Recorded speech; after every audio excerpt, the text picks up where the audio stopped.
Hello, welcome to Words of Ex-Mormon. Today is Sunday, and so this is the day where I do a portion of my Mormon story. This is going to be part number 6. You can see all of these portions in full on YouTube. If you're here on YouTube, thank you very much for tuning in. If you're on TikTok, that is where you can go to see the entire video without interruptions, though here on TikTok I have to break it up into little pieces, so check those out. Go back and see the previous ones. Before I begin, though, I just want to acknowledge something and retract something. A few episodes previous, I was talking about like my high school / college experience in the church, and I had mentioned during my prom, my junior year actually, I had been assaulted during prom. And I had said, with the benefit of the doubt, that this boy who had essayed me, I didn't feel that he was a serial assaulter, that he was a rapist, or that he was anything like that. And I wanted to be fair. I wasn't aware of any other situations. He had respected me from that point out, and I felt that it was probably because I didn't say no, and he would have respected me if I said no, but I didn't, and I just froze. And I had talked to some of my dear friends recently about this because of my videos, and they watched it and they were like, just so you know, this boy had done that and worse to some of my friends, and I don't really know what there is to say here, except that I wasn't aware of those things, and I was trying to be fair, and I'm not going to say his name or anything like that, but also that the bear. This is why we pick the bear. A boy can be perfectly reasonable and gentlemanly, and then to one person, and then go and hurt somebody else. And I believe my friends. I believe their experiences, and I just want to acknowledge that. And I don't know what that does really for my episodes or anything, what value that adds, except that I just want them to know that I believe them, and that it breaks my heart. Nobody should have to go through these things, and boys should know. They should know better. We deserve better. So anyway, my Mormon story from this point on, for this portion today, is happier. It's on a happier note, and it's, I think, kind of adorable. This is a portion where I considered myself a true believing Mormon.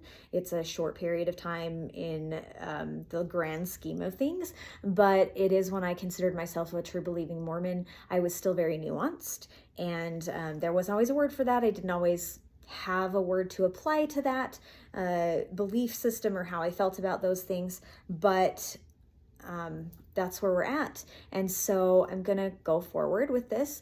Remember, at the end of my last one, I was going through a divorce, and I had 4 kids, and I was pregnant with my 5th, and I'm gonna talk a little bit about where we're at now. So you guys have met Ches. He's done some videos with me. He's my current husband, and I reconnected with Ches on Facebook during my divorce, whom I had known in high school. I had a crush on him. If you've ever seen the movie Benny and June, if you haven't, I definitely recommend it. It is a super cute rom-com. And Johnny Depp is in that movie. He plays Sam, who is kind of a Buster Keaton wannabe kind of a thing, and he does all these hat tricks and things, and a lot of slapstick kind of comedy, and he's just very clever that way, and it's super fun to watch.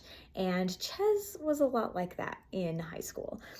He had this bowler hat that he would wear to school, and he would do these hat tricks and things, and he would do card tricks, and I just really liked to watch him do these things. That was very charming. It was very charismatic, and he had this, he was very attractive to me. He had this really nice kind of like aesthetic. He was kind of a preppy aesthetic with like khaki cargo pants kind of a thing, maybe like a dress shirt with the sleeves rolled up and like sweater or something like that. I just felt that like I liked how he dressed because it just seemed very mature, I guess, very mature for our age group or something. Anyways, he would do these tricks and these things, and we had a theater class together. But he was very unapproachable because he had this harem of girls who followed him everywhere. They were always this group of girls who were always with him, and like he does not even remember this. He's just like, well, they were my friends, like it's not a big deal. But I am certain that if any girl who was not part of that group had approached Ches, they would have eaten her and spit out the bones. Like they were that intimidating, okay? I was also 2 grades older than Ches. I'm only actually 5 months older than him. My birthday is in July, so I squeaked into the class of 2000, and his birthday's in December, so he would have been in class of 2001. However, he has dyslexia, which also our daughter has, Clementine has. It's a genetic thing, and so at the time he was in 3rd grade, they didn't really diagnose that. They didn't know that. They just said he can't read very well, and they held him back a year. And so he was behind a year than where he should have been. He did get his GED a year earlier than he should have, and he essentially graduated in 2001 when his normal class would have graduated. He's very, very clever. Dyslexia is where your brain doesn't recognize things the way, like it processes words and things differently, it flips things around and everything, so it's difficult to read. It's not that you don't know how to read, it's just that your brain doesn't see it the same way. I am not dyslexic. It's really difficult for me to understand. Anyway, but he is very, very smart. He works in cybersecurity, and that's what he does now. But yeah, so I was a senior that year, and he was a sophomore, and we went to Copper Hills High School. I do remember we had in our theater class during this moment that I'm going to talk about, we were doing radio shows, and we had partners, and we would do this show there was this little like broadcasting room, and we could talk in these microphones, and it would broadcast to the room so that we could do like, voices and like back and forth kind of things. It's supposed to be a radio show. So we had little groups and little partners and everything, and this was the last class of the day, and so it was kind of a test that we were doing. And so our teachers had said, you and your group will go do this show, and then when you're finished, you can leave, and you can just, it's the end of the day, so just go home, whatever. So I did my little radio show. I went out into the hallway to go home, and Ches was there, and the rest of the school was still in session. Other classes were not getting out early or anything, and so he wasn't surrounded by that gaggle of girls. And so I was 17, and I was super smooth with my flirting, and I saw my chance because he was not surrounded by those girls for once, and I very charmingly approached him, and I said, "Your name is Ches, right?" And he said, "Yeah, pick a card." And he fans out his cards like this. So I picked a card, which was the Queen of Hearts. It should have been a sign, right? And if you believe in signs. And I don't remember if he got the card trick right. I don't remember really the end of the card trick. I just, or whatever happened from there. I guess I thought that if I kind of showed I knew his name and knew of him and knew who he was, then he would realize that I noticed him, or maybe he would be like, "Yeah, and your name's Bray, right? Like, hey, we've noticed each other," kind of a thing. Or he'd ask my name if he was interested enough, but he didn't. And then shortly after that, I graduated, and that's all the interaction that we had in high school. I did add him as a friend on Facebook at some point. Facebook kind of gives you the suggestions of people to add when you have a lot of friends in common, and I had added him at some point. We liked each other's photos and statuses or whatever, but otherwise, no interaction otherwise. He was not really on Facebook a lot, and we just didn't interact. But remember from my previous episode, my ex left the day before New Year's in 2012, going into 2013, and my divorce was underway. We were doing mediation, we were going through all the steps, and there was no chance of reconciliation. He was living with his girlfriend. They moved in right away together. So that was not going to happen. I love Valentine's Day. Even now with my kids, every February 1st, I put up little mailboxes, which are just Valentine bags in front of my kids' doors. And every night I put a little treat in there and then a gift on Valentine's Day. I just love Valentine's Day. It's probably my favorite holiday next to Christmas. And I just didn't want to miss it. I didn't want to miss out on it. And I knew it wasn't going to be romantic, but I thought it could be something fun. And at the time I had a lot of single girlfriends, lots of single girlfriends. And and that was almost 12 years ago. So actually it's 12 years ago now. Ches and I will have been married 12 years in July, but right now, this Valentine's, it has been 12 years now. So I posted a little thing on Facebook, and I was just like, I need a Valentine. I'm taking applications. And Ches responded almost immediately and said, what format do you want it in? And I really had thought it was a little bit tongue-in-cheek, it was a little bit provocative, but I really thought my single girlfriends would be like, we're doing a Galentine's, like, let's get together and do pizza and a movie, or let's go get something, like let's go eat or something like that. And so that's what I was expecting, but Ches immediately answered and said, what format do you want that in? Now, Facebook at that time was the majority of my social life. Everyone on my feed, everyone knew that not only was I going through a divorce, but also that I was very pregnant and had a bunch of kids. This was not a surprise to Ches. He knew that.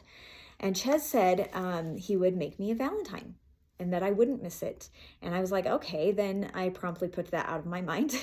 And I was certain that he was just like this really nice guy who felt sorry for me, poor single pregnant girl, and had no inclination that it would go anywhere. But mid-March, Ches messaged me and was like, hey, I still have that Valentine. And, when could we meet up? And I'd gotten a silly little box of chocolates at the time that I had first posted that. And, the first time we talked, and I just in case, like, he was serious or he made me something, like, I didn't want to be empty-handed. So I'd gotten this, like, silly little box of chocolates, but it had been several weeks since that happened. And my kids, like, I gave it to my kids. So when he reached out to me, I was like, I don't have anything. So I made a loaf of pumpkin bread, and I agreed to meet up with him to exchange his Valentines. And at the time, Ches was renting an attic apartment from his parents, and on a weekend when my kids were not with me, they were with their dad, I drove out to Draper in a big house on the hill, and I knocked and expected just a quick exchange, that I would give him my pumpkin bread, and then I would be on my way. I had an evening planned. This was the middle of the day. I had plenty of time to waste away. I thought I'd go shopping or something, window shopping, walking around and looking at things that I liked. I had no money. I was totally broke. But, or maybe go hang out with my mom for a little bit or something. But I had an evening planned with my siblings. We were going to go to Cafe Rio because I had a coupon for a free meal. You remember they used to do those like punch cards or whatever, and somebody gave me their punch card that was full, and so I could get a free meal. And we were gonna go to Cafe Rio, and we were gonna play games. Cards Against Humanity, super fun.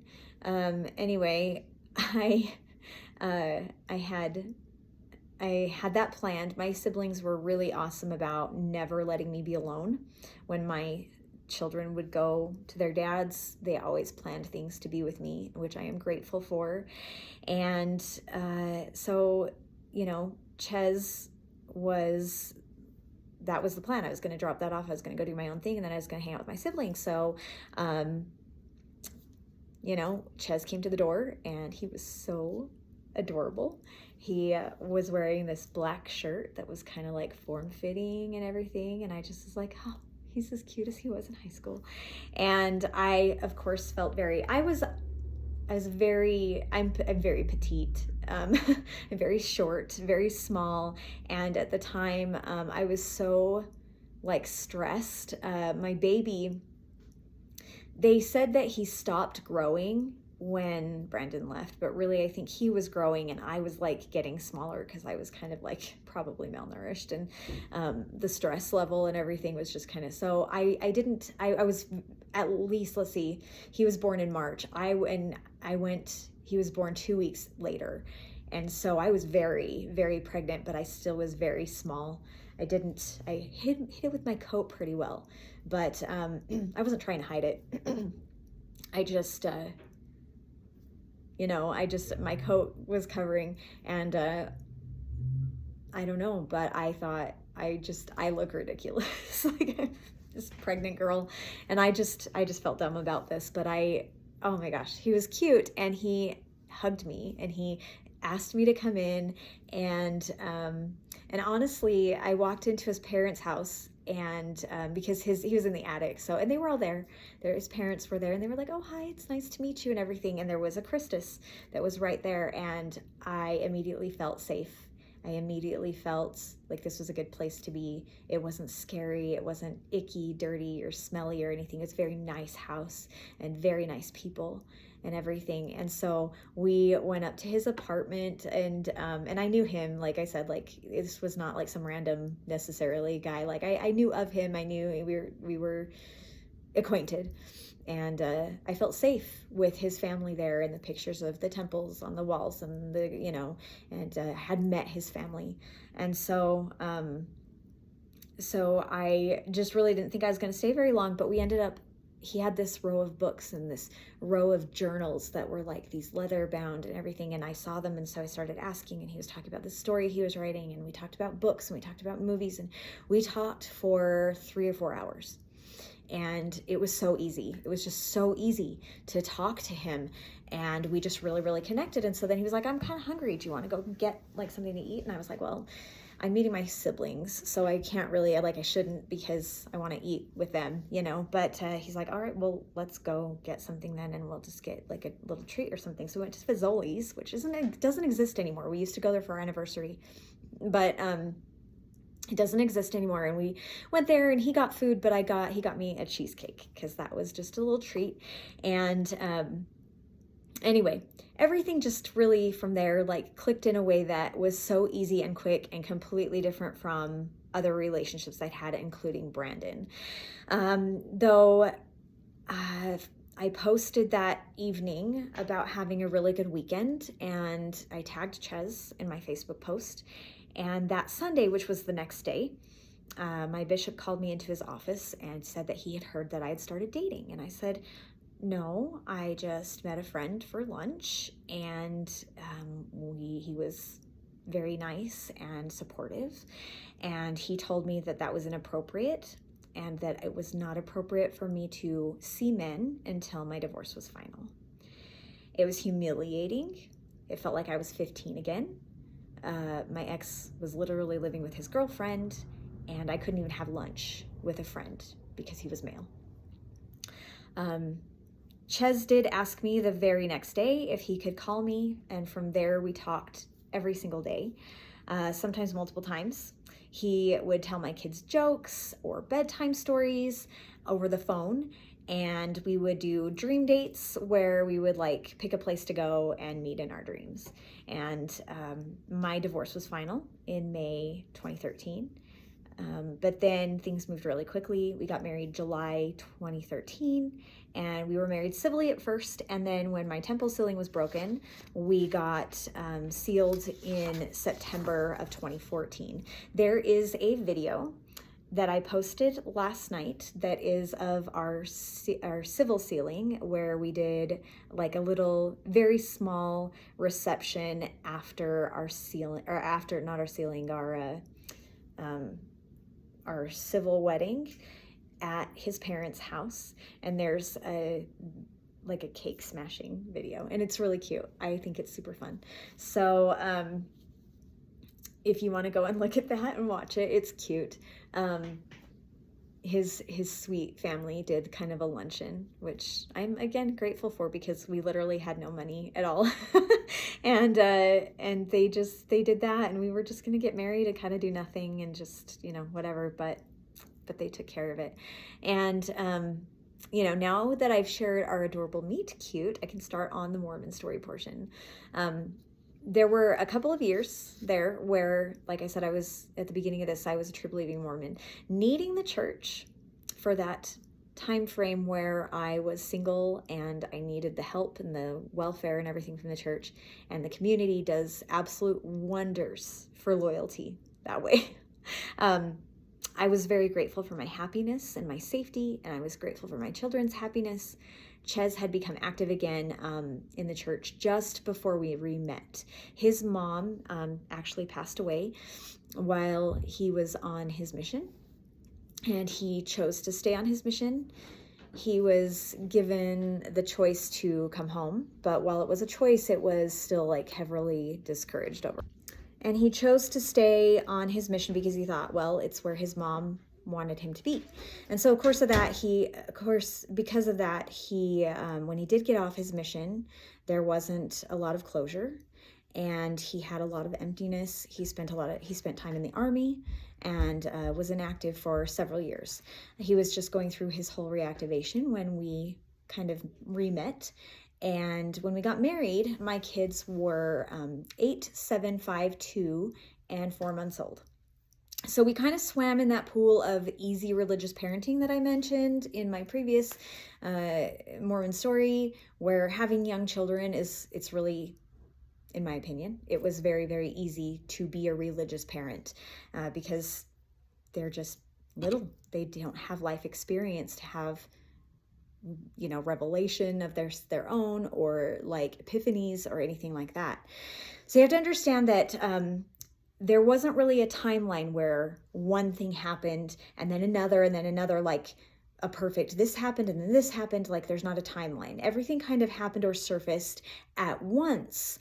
And like, I had problems with a lot of things for a long time, and it compiled, and I made apologies and excuses. And then I decided, I could be nuanced and I could just embrace the good and ignore the bad. It wasn't simple, and it wasn't clear, and it wasn't concise. There wasn't a clear timeline. It was just jumbled and overwhelming and chaotic.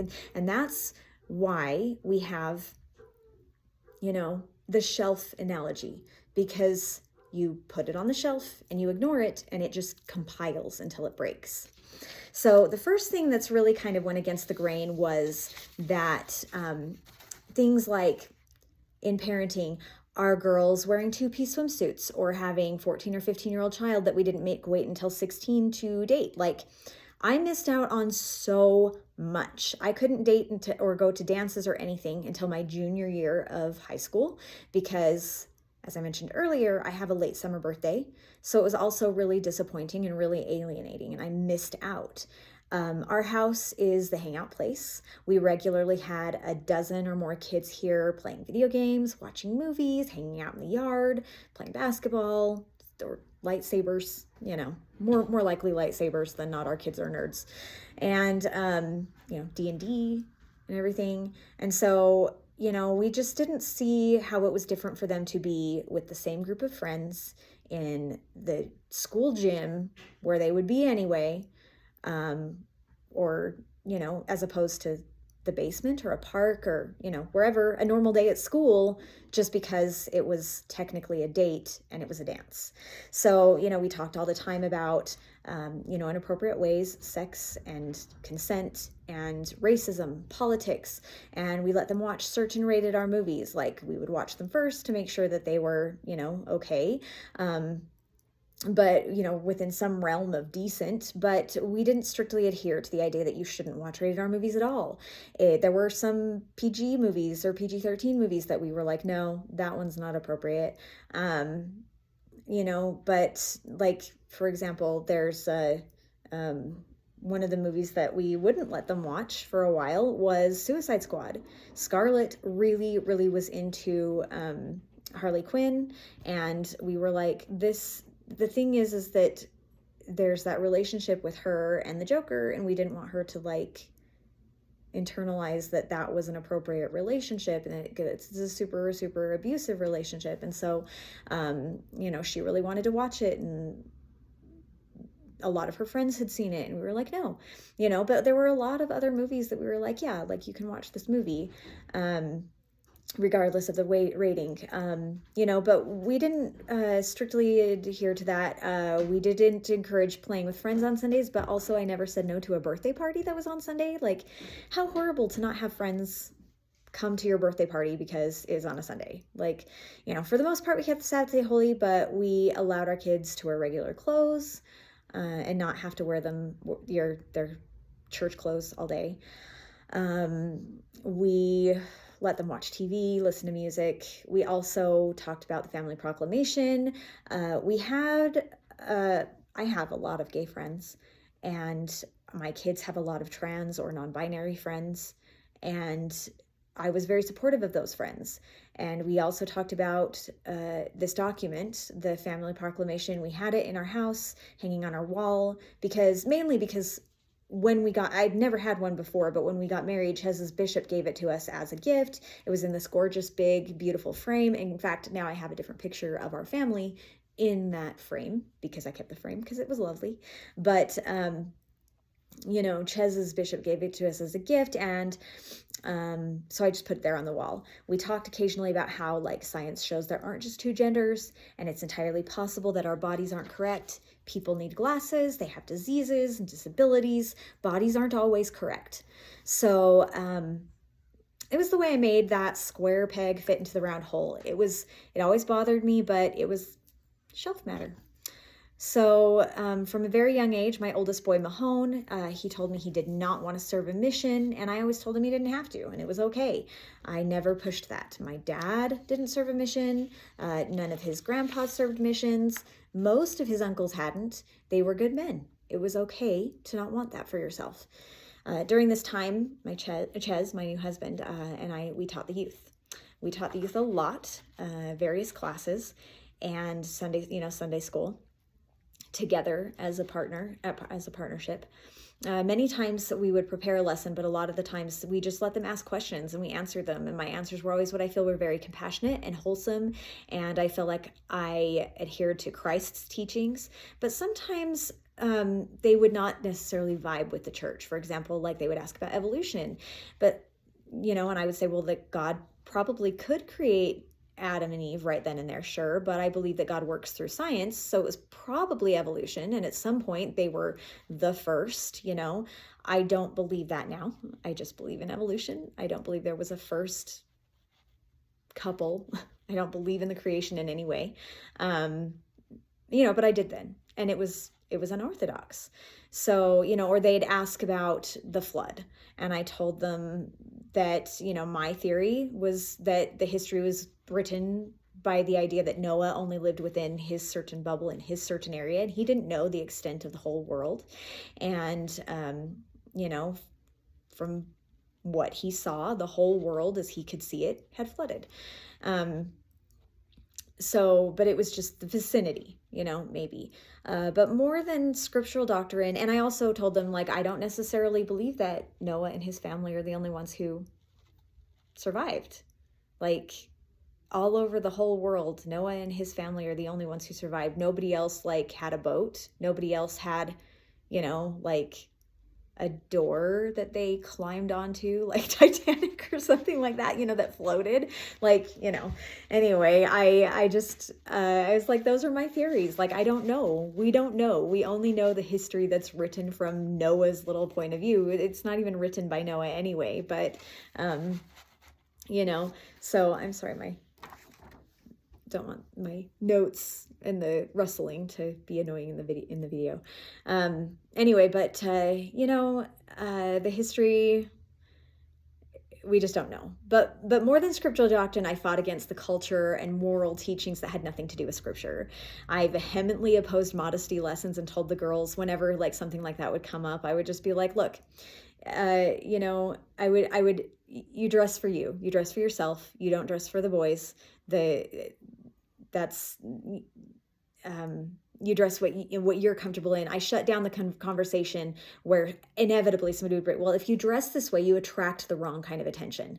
And I emphasize that boys are responsible for their own thoughts, quoting the article of faith that we are responsible for our own sins and not Adam's transgressions, meaning we're not responsible for other people's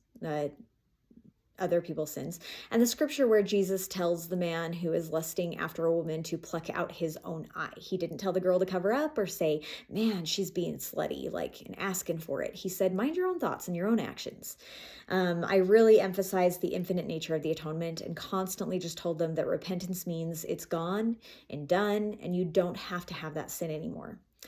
Later, toward the end of my activity, I wasn't teaching the youth anymore, but I was asked to go into young women's because one of the teachers was gone and they couldn't just have one adult there.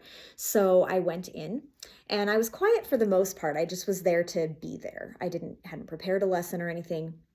But the girls and the teacher were all talking about how the commandments are like guardrails on the edge of a tall cliff. And if you fall over the edge because you bypass the barrier or the commandments, you'll fall and you'll die. And I was gentler than this, but basically I said, well, that's ridiculous. That completely ignores the atonement. And when you fall off the cliff, there's not spikes at the bottom that impale you. There are trampolines, so you just bounce back up. That's the atonement is. Yes, obey the rules, but do it because they're healthy for you, not because you're terrified. Talk about it. Ask questions. You've got to understand those boundaries and the reasons for the boundaries before they're going to feel healthy for you. And it's important not to just obey blindly, but to ask those questions and learn why those boundaries are important. And when you inevitably test the limits, because you will, everyone does, you fall off the cliff, yes, you will all have that experience because it's life and we make mistakes. You have Christ and you have the atonement and you can repent and get back up. And that was a little controversial because some of the girls very sassily argued that they thought that I was saying that you can just do whatever you want and it doesn't matter because you can just repent, which of course is not what I was saying. I just really resent the way that the church expects perfection. And I don't think that we teach people often enough to rely on the atonement. But then again, if you can't make people feel like they are in eternal debt to you, then they feel free and unafraid. And so then how do you keep them in control, right? So our baby, our sixth child, Clementine, was born in 2017. It was really hard to get her. We had 4 miscarriages, one of which was a set of twins that I lost on Christmas morning, 2015. We also had wanted a couple of kids together, so I was kind of hoping for 7, not together, but 7 total. But because of the struggle we had, and we got her through an IUI, intrauterine insemination, because we just couldn't get past the miscarriages. And it took us forever to get pregnant in the first place, and then we would lose it. So we ended up doing an IUI. And we ended up with her, and it was great because we had 3 of each, and Ches had 1 he didn't have to share. When Russell Nelson came president in 2018, it was a really weird sort of paradox for me. Because on one hand, I was the mom of new teenage kids now, which was a big part of me very quickly becoming more nuanced in my beliefs. And also at the same time becoming more believing. It sounds very, very weird to say. It isn't so much that I was more believing as much as it was like a super double down stage, but we're gonna talk about that a little bit. But that's literally what was going on. And now looking back, like on the nuance of my belief, the nuance probably had me really scared of what I was feeling, and so I was clinging harder to things. I saw him, Nelson, come in and kind of take over and make changes and shorten church and introduce Come Follow Me and all of that. And I did feel very inspired. I remember when he spoke to the women and he called himself our honorary grandpa. And I loved that. He put a temple in Tooele, which, I will never go to because I'm out now. And I was excited for that, though. My kids were excited for that at the time. I said I was excited, but inside I just had this anxiety about the responsibility I would be expected to fulfill with one just down the street, where I had the convenience of the inconvenience of the temple where it was an hour away and I needed a babysitter and blah, blah, blah. Anyway, I did very much feel like things were really moving along, and it was exciting, but I know that he asked the women to do a 10-day fast from social media and to read the Book of Mormon before the end of the year and this was in October, because it was literally during the time that his daughter and her husband were in court for alleged sexual abuse on children. And that's my opinion. It may or may not be his whole motive, but I do believe that it was some of it. The change from the 3-hour church to the 2-hour church and a home-based church supported by religion with the Come Follow Me manual, and that all felt very, very heavy to me. As a mother, it was my job to teach my children the gospel. That is what we are taught our whole lives. We are personally responsible for our children's salvation. The Come Follow Me says it, or not Come Follow Me, the Family Proclamation says it, which was hanging on my wall. We are literally taught that as women growing up, that our children's salvation is in our hands. It was always me. I mean, like, it's true, because even though I had a very good, worthy priesthood holder and kind father figure at home for my kids, it was just me. It was always me who got everyone to read scriptures, and it was me who made sure they were up and dressed and ready for church, and it was me who said bedtime prayers with them and got them to their activities for church. And I acted excited about it, and I was very relieved to only have 2 hours of church. But also that weight on my shoulder of my family's salvation being all up to me was a burden. The church and seminary and teachers and bishopric, and they used to share some of that burden with me. But now I needed to be the one with the discernment, and I needed to teach them the right things. Well, anyway, I took Nelson's challenge seriously to read the Book of Mormon and do that 10-day fast from internet or from social media. And I read the Book of Mormon before the end of the year. It was just 3 months, because I actually started it a little late. I had been reading the Book of Mormon with my kids, and we were almost done. And I was like, I'm just going to finish this, because it's taken us 2 years to get through this, reading it all together with the family. And so I'm just going to finish it. It'll be by the end of the year. And then that will be my contribution. But I finished it with my kids, I was very proud of. And then, because they had read the Book of Mormon, I didn't read the Book of Mormon in full until I reached seminary, and they were very young. And I was like, yeah, my kids have read the Book of Mormon. This is awesome. So I started about November, and I read it. I listened to it on audio, so I listened to it constantly, just all the time, anytime I was doing anything that I had free time. And before that, I had read it, for seminary. I'd read it in pieces. I had read it probably 3 or 4 times, overall, just throughout the years. I had read it and tried to have consistent study with my kids, which I wasn't the greatest at, but during this time I read it really quickly, and I did start to love the Book of Mormon very much. The Book of Mormon was so full of compassion and love, and it was about serving the poor and forgiveness. And I thought for sure it must be important and historical, because it seemed so unique. Why would someone write a book with so much goodness in it just to be fake or have power or whatever? It didn't seem like the Book of Mormon would lend a lot of power or money to a person when it was just about goodness and Christ and forgiveness. I know better now, but then it did not appear to make sense or for it to be fabricated. Again, if you have questions, I suggest LDS Discussions podcasts, lots of resources there. And I'm not going to go into that, because this podcast is about my experience. It's not about truth claims.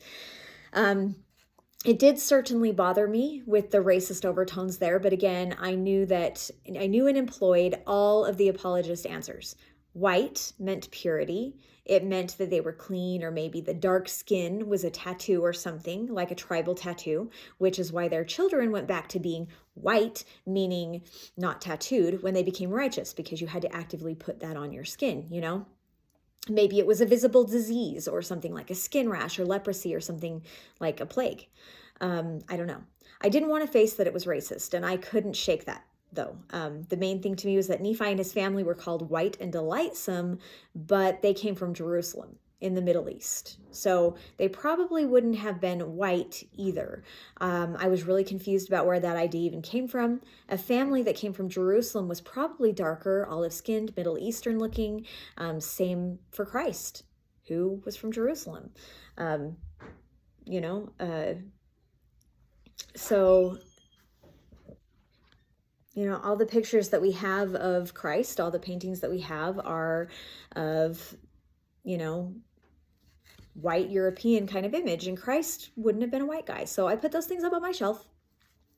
I was certain that there was something that I was missing or getting wrong. I had conversations too about my concern. No one could ever really answer that about Jesus. Like, was he white? Well, according to everyone I talked to, they didn't want to engage in a conversation about that. It was just, well, it doesn't matter what he looks like. The point is the atonement. Like, okay, I get that. I do get that the atonement is important, and that's the important thing. But then why is it such a big deal to defend white Jesus? Like, and not make a diverse display of different ways that he could look in all churches and temples? Why are we so dedicated to sticking with the white Jesus if it doesn't matter? And I very honestly concluded that it does matter, even though people say it doesn't. Because if it didn't matter, then a black or dark or brown Jesus would mean that they couldn't discriminate or judge anymore. I realized that, and I started my double down phase, which was like the duality of my becoming more nuanced and believing at the same time. Was the double down was also a time of spiritual descent, and a part of that was filling my house with paintings of Jesus, not as a white man. I really struggled to reconcile 2020 and COVID. It was a very tumultuous time for our whole family. Right away, at the beginning of the pandemic, when they first closed everything down, the Relief Society presidency would call and they would ask if we checked on our ministering sisters that we minister to. And,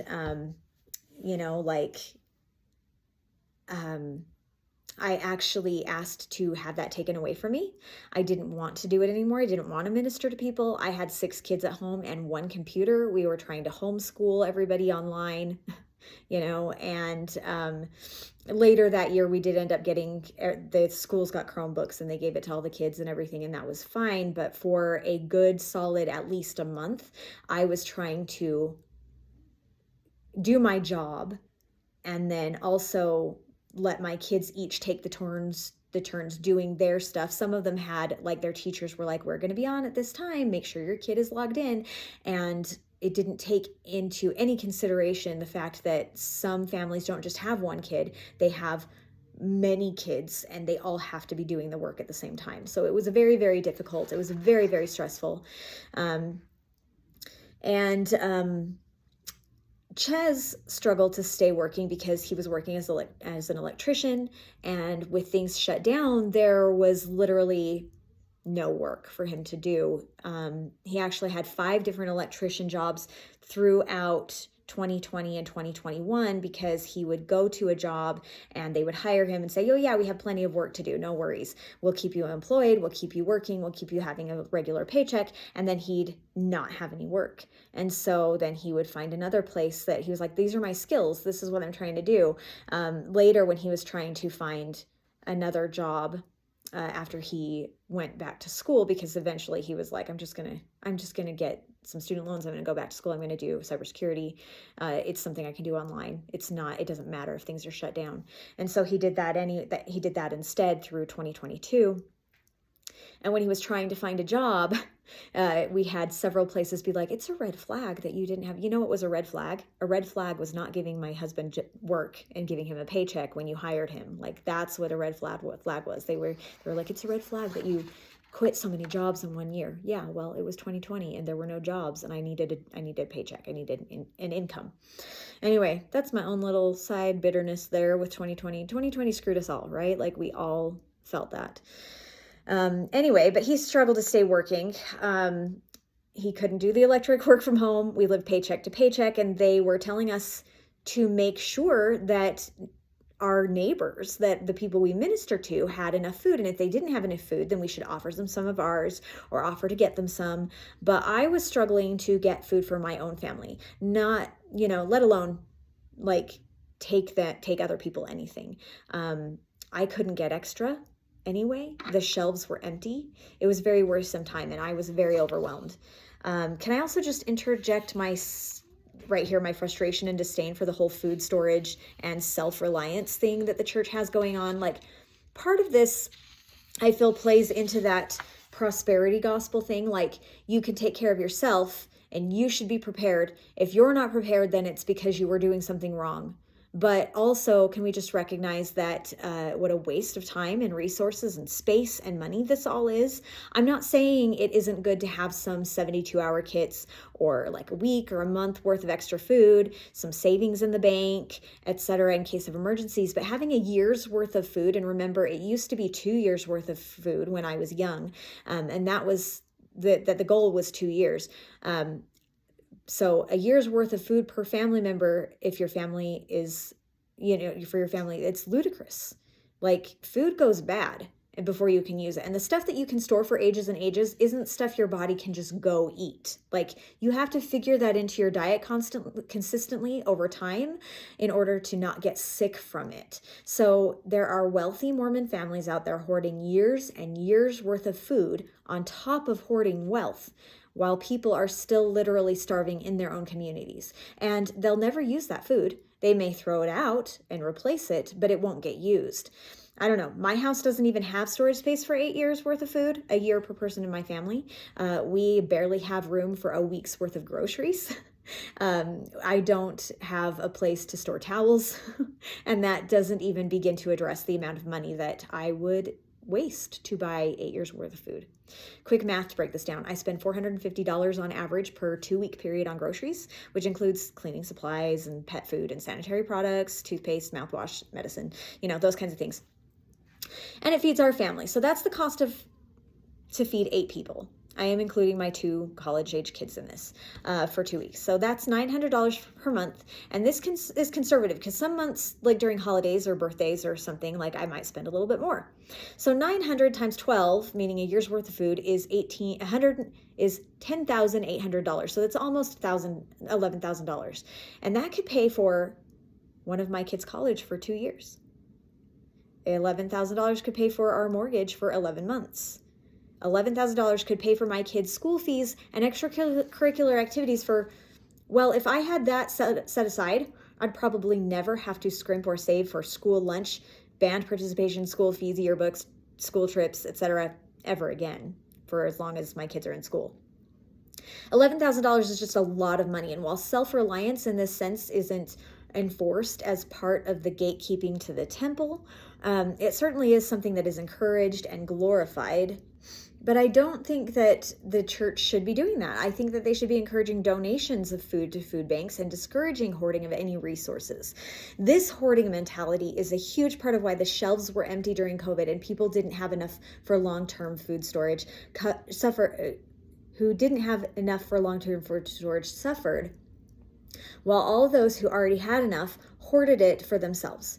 The whole concept is a very privileged and ableist idea.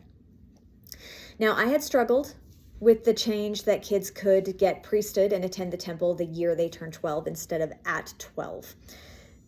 Scarlett and Teague's birthdays are in January, so when they had friends that were literally just days older than they were, whom they go to school with and in the same grade, specifically Teague, whose birthday is January 3rd, who got to go to camps and mutual and temple and everything the whole year before they did, while my kids were excluded and left behind. Note, Teague was only 9 during COVID. The frustration with age change was still extremely prevalent for him when it did come around to him turning 12, with his birthday 3 days after the beginning of the year. It just didn't happen like Scarlett, who had everything she'd been waiting for get canceled since she turned 12 in 2020.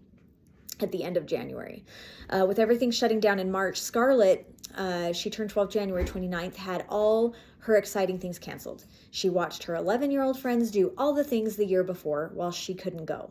She didn't get to go to Young Women's because we didn't have church. She was going to go to Brighton's girls' camp, which is only for beehives, and she didn't get to go to that. They canceled it. So of course, and I mean, of course they should have canceled these things. Like, obviously there was a pandemic. It was very dangerous, but it was frustrating that she had to watch everybody the year before who were just a couple of months older than her get to do everything all year long, and then they shut down, and then suddenly this very extroverted girl was very isolated, and it really affected her mental health. And it was the same year around April or May, near the end of the school year, when Scarlett came and told me that she had a crush on a girl. And at that time, I don't think we really defined it specifically. She wasn't like sure or anything, but now she considers herself bisexual. As she was 12 when she told me that. She's now 17. She has a boyfriend. Being bisexual is kind of a rough road for the kid, though, at the time. There's lots of, you can choose to have a heterosexual relationship from the church, but also there's a difficulty with being accepted from the LGBTQ community in her age group because it was like, she's not gay enough, As a parent, I joined a lot of LDS groups, Mama Dragons, the North Star, etc., to try to figure out how to support my child and also be faithful. And it was frustrating because I was pretty much told, you can't. And I didn't believe that at the time. I didn't see myself walking away from the Book of Mormon, which I was very much learning to love. I never felt a massive amount of admiration for Joseph or anything. I did listen to Truman G. Manson's talks on Joseph Smith at one point in my life before my divorce, and that was fine. But looking back, it makes me even more annoyed because it really is a lot of manipulation to talk about how amazing and kind and miraculous and down-to-earth he was, and how much he adored Emma, and he loved babies, and how he was persecuted for his beliefs and his but it was all his unlawful behavior and his manipulative behavior, and he was abusive to Emma, and it was just propaganda. So I didn't care for the Old Testament or the Doctrine and Covenants, Pearl of Great Price. I loved the early parts of the New Testament, specifically the parts where Jesus was present, and I just was reading and rereading the Book of Mormon. It would take me 2 or 3 months to listen to it straight through on audio, and then I just start it back over. And that was a contributor to where I would just kind of discard stuff I didn't like and embrace things I loved. It sounds like it would work, but it just isn't realistically compatible with Mormonism as a high demand religion. You can't think those things for yourself and then stay in a convention that is exercising so much control. The cornerstone of the religion is not the Book of Mormon. It is blind and complete obedience. And if you come out of that matrix, you're done for. It's only a matter of time because it's a domino effect. You don't believe this one thing? Okay, well, take that out. Well, that affects this other doctrine. So you discard that doctrine also, and then that affects another part of the doctrine too, and then eventually there's nothing left. So I came out for my daughter with her permission to our extended families, and I was very blunt about it. And I said that if they had anything negative to say, then they should just not say it, and to know that without any doubt that I would choose my daughter every single time over them. So they needed to keep that in mind. Luckily, everyone was very accepting, or at least outwardly was very accepting, which I was relieved and grateful for.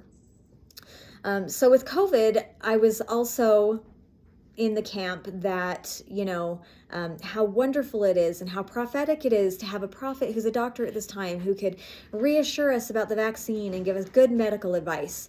But at that same time, I was very much eager to go back to church for the specific reason that Scarlett was struggling with anxiety and depression over the isolation, and church was a huge part of our community. So again, I relied on the community, and I needed it to fill my family's needs. It sounds super selfish, but it is. Like, everybody uses that community. Everybody needs a community in order to thrive. But we also had a whole ward of very elderly people. Our ward is still even at least 50% very elderly people, and would still have whole families show up without masks, and then on social media, And among family and friends, you would hear people I knew to be active Mormons, and they would sit and say that people who wear masks are fear-based and that they are virtue signaling and doing it basically to say, oh, I'm better than you. And to a degree, I guess they were a little right. I feel like both sides wore masks or didn't wear masks in order to show people their belief. I'm not sick, but I'm wearing my mask to show you that I care about you and your health. I feel like this is the right thing to do. And if I have a virus that I'm not aware of, I do care if I spread it to you, and I don't want you to become sick because of me. It happens to be a visible thing, but I also wash my hands after using the bathroom, and that's not super visible, but I do it because I don't want to spread germs. I wasn't doing this to try to say I was better than anyone. I wanted everyone to be connected and care about each other, and not wearing a mask was sending a signal as well. I think the idea was that, I won't be controlled. And yet, in my experience with people in my immediate vicinity, the people screaming that they wouldn't be controlled by only being told to wear a mask and getting vaccinated were the same people who were judging unwed mothers and people who on welfare and opposing women's rights and rallying against abortion rights just to go on to apply my body, my choice to wearing a mask, which was problematic, and defending gun rights while kids were being slaughtered in schools. It felt to me like they didn't want to be controlled about what they didn't want to be controlled about, but they wanted to control other people and their choices. We're always sending signals with our behavior. Our actions show people who you are and what you care about. And you can't say someone is virtue signaling while you're over here using your behavior to also virtue signal in the opposite direction. Same with modesty. A girl may wear something considered immodest and people will say she's trying to get attention. But a girl who wears modest clothing, especially to its extreme, to here, to your wrists, to your ankles, is also getting a certain kind of attention. A lot of the political convictions embraced by the main body of the church during this time also really tainted my belief in the church as an entity, not necessarily as a religion, but as a people and as a community. That was very difficult because I believed as a Christian and had been taught as a Christian that it was my job and my duty to care about the well-being of others. I thought that the church encouraged people to care about others, and it was enlightening because it was another thing that I don't think it was blatantly said, but it certainly was this unspoken rule that good Mormons are not Democrats or socialists. Never mind that the whole law of consecration is literally socialism, but we don't have to go there right now. Or, they can't be anything but Republicans. In fact, my kids' seminary teachers even did whole lessons about why Jesus is a Republican, and which they'd put up all the policies of Democrats and Republicans. They would put them on the board and they'd say, this is a Republican thing. Jesus would vote for this. Jesus would vote for this. Jesus would vote for this thing. And they'd say, Jesus is a Republican. You need to be a Republican too. And they would literally tell my kids that. And it made me so mad. Because there is value in many various political convictions. And not all members of the church are even part of a government with these two single parties. Jesus was, if anything, a socialist. I had a very hard time reconciling that these people in my word were people that I knew to be good people and serviceable people. And that they just didn't care enough about other people's lives to care whether or not they spread a deadly virus, especially considering the high percentage of elderly in our ward who were extremely susceptible. It was a conflict to me, because people spend so much time judging people who make choices or who are gay or drink a cup of coffee or do any various thing that affects no one but themselves, no one but the person doing it, while their choice to not wear a mask could kill someone.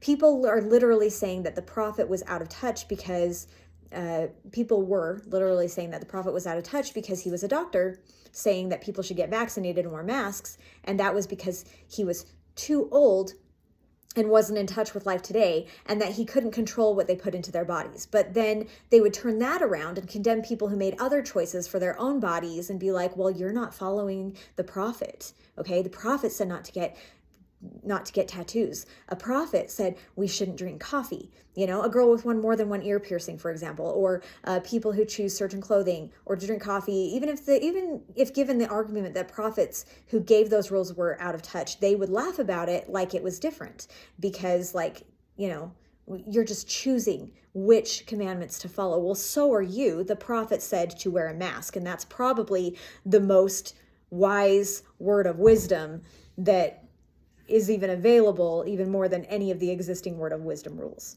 right? Anyway, it's not different, and I could not feel okay with it. Literally everyone is a buffet Mormon. Church started to feel like a big sham and a performance, and not just church, but any kind of social interaction with other Mormons, including family. I would go to church or a family party and dress in something appropriately long with a cardigan or with sleeves or something and pretend I wasn't playing video games on my phone, or made up some BS about how I need to do something to keep busy. I listen better when my hands are occupied and everything. I mean, that's true. But also it felt like I had to have some acceptable explanation. They would inevitably suggest that I color in a coloring book like I was a toddler or something, which I didn't see as any more appropriate than a puzzle game or scrolling through Pinterest anyway. Sometimes I could get away with writing stories or something in a notebook. People thought I was taking notes. Someone was always calling me out on it if I was in my phone. In fact, like our bishop would stand up and say, put the phones away. And of course I wasn't the only one on my phone. I wasn't being singled out, but he would stand up and say, put the phones away, or the gospel doctrine teacher would make some remark about how my comment was very insightful considering I was on my phone the whole time. I would be at a baby blessing with family, and my in-laws would even address it like I was a kid that needed to be policed. Like, so did you enjoy that talk, Bray? You sure seemed interested in what was on your phone. Like, any number of various things, and I was being watched, so I had to make an excuse, even though I shouldn't have had to explain that I, a grown-ass adult, was what I was doing on my own time at church, where I was always showing up, and I was there, and I was where I was supposed to be, and I was supposed to feel good about that, right? Like, I was supposed to feel blessed. But no, I was just feeling like I was putting on a show for everyone, and how nice my family looked, and how many of us there are, and how well my kids behaved, and how well I had covered my shoulders and knees. And I had to come to activities and pretend I was super happy and excited to be there. And I had to appear enthusiastic and devout and social. And I had to appear obedient and humble. And I had all these thoughts in my head and my heart about how yucky the church made me feel. But I had to I had to act super engaged and present in the church. And I had to have that be the center of my life and be applied appropriately to every activity and every event. Everywhere I looked at, everywhere I was at, I had to look Mormon. And there was this dread that followed the idea of what would happen if I didn't play along. And it was super exhausting. Anyway, that is the end of my Mormon story today. I will pick up next week, and this is kind of where it all starts to fall apart. So that should be exciting, maybe. I don't know. Anyway, thank you very much for tuning in. Please feel free to leave your comments and your feelings and everything. And think terrestrial. See you next time.